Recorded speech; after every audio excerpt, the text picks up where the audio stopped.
Let's see. Everybody chooses a place. New Zealand. New York. One way of identifying a neighborhood that's being gentrified is if Starbucks starts to open there. Player order is decided based on how good a sign of de-gentrification it would be if the neighborhood starts now to have these places open there. I have no idea what that means. Grab your phone and look it up. Because I don't know what that word means.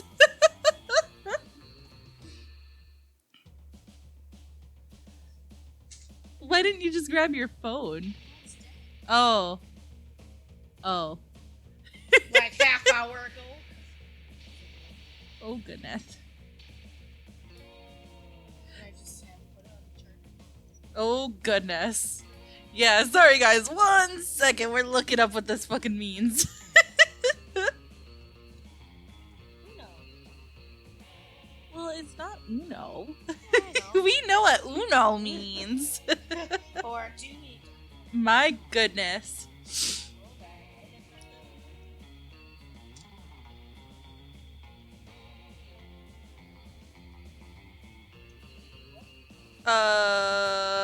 Gentrification.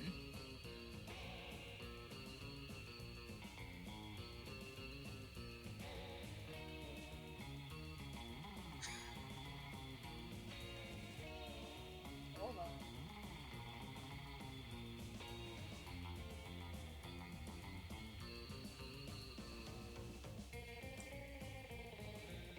Noun, gentrification. Uncountable, the reverse process of that, such as a residential area previously only affordable to affluent people becomes affordable to those who are poor. Oh, okay. Well, honestly, I would have to say New York. Because, yeah. Wait, based on how good of a sign of... yeah. It is the reverse, though. So gentrification is where it becomes more affordable to poorer people. Okay. So actually, it would be New Zealand because that's the reverse. because the reverse of that, yeah. Yeah, so that's Because it depends on where in New Zealand. yeah. Honestly, it would also depend on where in New York too. Yeah. Like, which area of New York were you thinking? A place in New York. Well, fine. You know what? Let's do random. Okay, well, I guess I'm first. Yours was good. Alright, let's see. Shadow Man! I still need some more boldness, so boop. That day you skip class and just hang out in the bathrooms because you respect no authority. But you don't stop there. You want the world to know how reckless you are for the rest of eternity. So you do some graffiti on the wall. No way! The graffiti says, I'm bold as fuck. And you know what? It turns out the wall is a magical wall that grants wishes. What a wall! A deep voice resounds from within the wall and says, well, not bold as fuck, but maybe a bit bold, and then you gain 2 boldness. Oh boy, that's an opinionated wall. Anyway, lucky you. You notice Polly bent over her phone while Miranda tries to peek over her shoulder. Something really interesting must be going on Polly's phone. When you get closer, though, you see that Polly's just on Tinder again, swiping right on everybody. Miranda seems entranced, though, and a little worried. What did you say this was called again? Tinder. And it is an app for finding true love? Sure. But I never knew. I have spent countless hours going to royal balls and kissing frogs and pretending to be in a magical slumber when I could simply have been using this app. I mostly just use it for collecting dick pics. What are these? Dick pics? Tokens of affection? Oh, alas, to be so far behind in my quest for love. I am 19 years old, practically an old maid, and only now learning of this. Oh, how will I ever make up for lost time? Let's see, don't worry, I'll coach you in the mysterious ways of Tinder. You'll have a whole harem in no time. Or you still don't have a Tinder? Why should you worry having Tinder when you can actually own Tinder? Why don't you just buy the entire company? Hell yeah! Also, I just realized, wait, nope. Okay, I'm good. Oh, so smart. Ah, yes, of course. I will simply purchase the app and require all of its most attractive and heroic users to date me. It is exactly how my father met my mother, except with the Indian Ocean instead of Tinder. Polly, I will give you $230 million for Tinder. I mean, okay, but, I don't actually own the company. What do you mean? I thought you said you had Tinder. Yeah, on my phone. I have a copy of the app. I don't own any successful internet startups. Oh, yes, I had forgotten you were poor. I'm so sorry. It's cool. Well, anyways, I'm off to buy Tinder now. Goodbye. Have fun. Now might be a good time to uninstall Tinder from your phone. Meanwhile, you gain 2 creativity and 1 smarts. Alright, your turn. Now remember, you can't do bold because I'm already there. Yeah. I'm doing something different. Yeah, what you want to do? I will do money because I'm a broke beach. Because you a broke beach? You have been chosen to win big! Oh. That day you spent time on the library's PCs, sending malicious spam emails in the hopes of stealing other people's money. It doesn't sound very nice, but who's really the one to blame if they respond to such a blatant scam? You lose 10 karma, which isn't a stat in this game, so who cares? And you gain 2 money. You now have $7 to your name. You notice Liam sitting at a computer, sighing deeply and looking even more aggravated than usual. Oh, he's in a hat this time. Oh, hello there. Have you heard the news? One of my favorite books, The Damnation, Volume 2. Damnation Time is getting a movie adaptation. Adaptation. Oh, adaptation.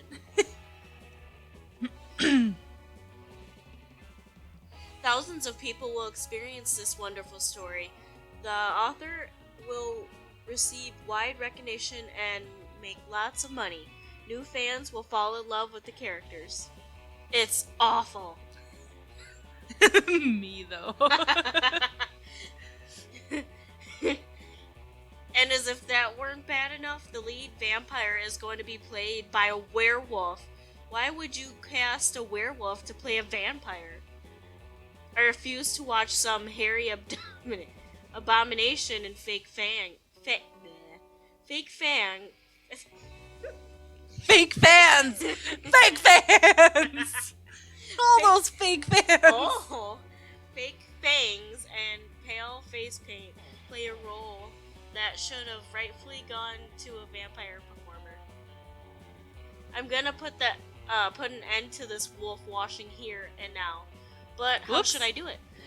Crash the set and star in the movie yourself, or start a rumor that the casting director eats live babies. Oh, damn. Which one you gonna do?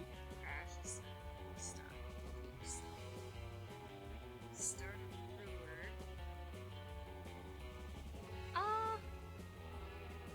Shoot. Which one you gonna do? But I don't like the sound of eats live babies. Oh, which one you gonna do? The first one? Yeah?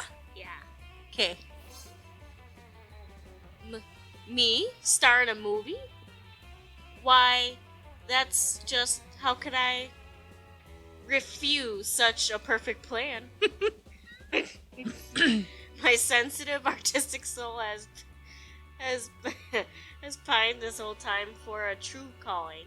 And now here it is, just falling into my lap.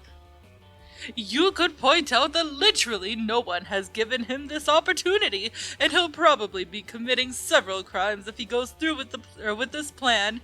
But why crush his hopes and dreams? I've wanted to be a movie actor my whole life, ever since 30 seconds ago. I knew this book better than anyone, and even though I've never attempted this kind of performing before in my life, I also think I'd be better at this than anyone else. Thank you for helping me unlock my talent, unlock the talent that was there all along, Vicky. I'll thank you in my Cyclops Award acceptance speech. And with that, Liam grabs his headshot, which is a blank piece of paper because headshots on the acting scene are clearly a cliche. So who's to say how that's gonna play out? And is off to save a film from its creators. You gain a promise of public thanks from Liam as well as 2 charm and 1 fun. Let's trade places! Everybody chooses an activity. Soccer! Basketball. Player order is decided based on how controversial it is, or it would be, if someone confessed that 9 years ago, the US president forced them to do the activity in exchange of lots of money as part of a weird fetish.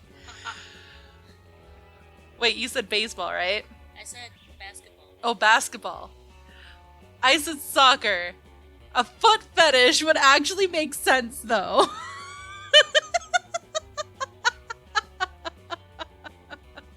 Hand. Yeah, I mean, I suppose, but hand fetishes aren't as, like, prominent as foot fetishes. There are millions of people that have foot fetishes. Yeah, that's true. And people who will actually pay for pictures and shit. Yeah. So, I guess me? Yeah. Week 2, noon. Okay, let's see. I'm gonna go for Miranda. It's not like Zoe and Miranda aren't always the perkiest of gals, but they seem extra perky as they skitter around writing things down in notebooks. Doubtless you are admiring our great work, Shadow Man. You see, we are now food critics. Zoe has hired me for her magazine. Totally a real food magazine. It's an honor to have you on board, Your Highness. Zoe holds up a bunch of papers stapled together with doodles and crayon. This seems to be Eldritch runes, with some sparkly scratch and sniff stickers stuck on top. If you are quiet and subservient, you may watch us in our quest to be the best food critics ever. I was a little hesitant about founding this very legitimate magazine, since I'm new to eating things other than minds and souls. And I usually have my eating serfs eat for me. But then Zoe and I realized we were the absolute best food critics according to our test audience. Which was comprised of Miranda's food serfs. Now watch us create culinary criticism magic. First up, macaroni and cheese. This food item contains both macaroni and cheese, and therefore deserves 5 stars for this accurate description. Next, couscous with vegetables. I never tried it, and the prices seem way too small. Pieces seem way too small to even register it in many mouths. I won't try it either, but the name sounds very, very fancy, so 5 stars. Here's the microwave. Yes, this is very shiny and very cube-shaped, which are both good qualities for a food. 5 stars. Here are some French fries. They don't seem to be particularly French. But they don't seem particularly, French either. Oh dear! How will we ever determine their Frenchosity? Psh, easy. That's your specialty. Let's see, Zoe, you should give the French fries a French kiss, worthy of the most epic of French fictions, to check out how good they are at French kissing and therefore calculate their Frenchosity. Or Miranda, obviously you're the most qualified to determine this. The only way to establish Frenchosity is to actually go to France. Just send an eating surf over to check it out. Hell yeah! An insightful decision indeed. It seems you truly understand the privileges of royalty, Shadow Man. After all, that's why they're called serfs, because they live to serve me. You have a feeling that joke might be hit or miss written down, but thankfully you're not reading it because this is a conversation. And out loud, the way Miranda says "serf" sounds enough like "serve" that the joke totally reads, and is hilarious. Okay, but now what do we do while we wait for your serf to get back from France? Why, now I will fill you in on my weekly featurette for Totally a Real Food magazine entitled Silverware, Silver There. Conversely, that joke is probably even funnier as a visual than spoken out loud. I don't remember commissioning that featurette. What's this about? What's it about? You didn't! And it's about me telling you in what fancy arrangement fancy silverware should go for maximum fanciness. Now, if you're doing an inverted diamond solstice flower for an occasion like a semi-formal engagement or a black tie or assassination, you want to make sure the sugar spoon is always in the northeast corner. You learn so much about silverware and dictatorship, which you know are very romantic topics for Miranda. By the time the serf returns to say that French fries aren't from France, Miranda has him executed for interrupting. 5 stars. Alright, where you going? I'm gonna go over by Liam. You gonna go by Liam? You find Liam taking a picture of his food, and Scott taking a picture of also Liam's food. Ha! Yes, Scott, snap away. My artistic planting is too magnificent. Plating. Oh. There's no N. Plating is too magnificent to ignore. Artistic what? I'm playing Pokemon's Go, the mobile version of the hit Pocket Humans video game. What do you call pocket? What do you call? Oh, what do Pocket Mans have to do with my food pick? There's a level 43 Bernard Henson hanging out in the middle of your plate. Here, take a look. Scott, why does your phone show a tiny human doing pottery on top of my eggplant ravioli? You mean you don't know Bernard Henson? He used to be a chartered accountant, but now he's decided to pursue his dreams of being a world-famous potter. That major life change has made him super rare. Pocket humans almost never follow their dreams. Well, I don't care how rare he is. His presence is spoiling my pristine food pick. Spoiling it? But pocket humans are way cooler than a boring old food pick. You take that back. Uh-oh, tempers are running a little high. Looks like it's up to you to settle this dispute. So, Scott's right, Liam. Why take a normal, cliched food pick when you could take a food pick of Scott capturing a Pokemon off your food pick? Or, Scott, look over there! There's a Stewart Hogarth on top of that pile of mashed potatoes!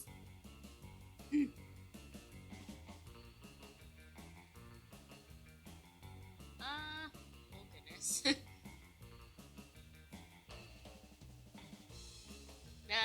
Second one. Gonna do second one? Yeah. Okay. Boop. Stewart Hogarth, the strongest accountant type Pokemon in the game? What does it even mean to be a strong accountant? Is he, like, really good at math? No, he's just super buff. The buffest accountant. I've gotta have him. Scott bounds across the cafeteria and practically dives into Gary Gremlin's mashed potatoes looking for a Pokemon to capture. Do you think he actually knows how to play Pokemon's Go? Or do you think he just likes diving into people's food? The two of you debate the question while you help Liam line up the perfect food pick. Later, he lines up some very hot pics of you. Oh. Ooh.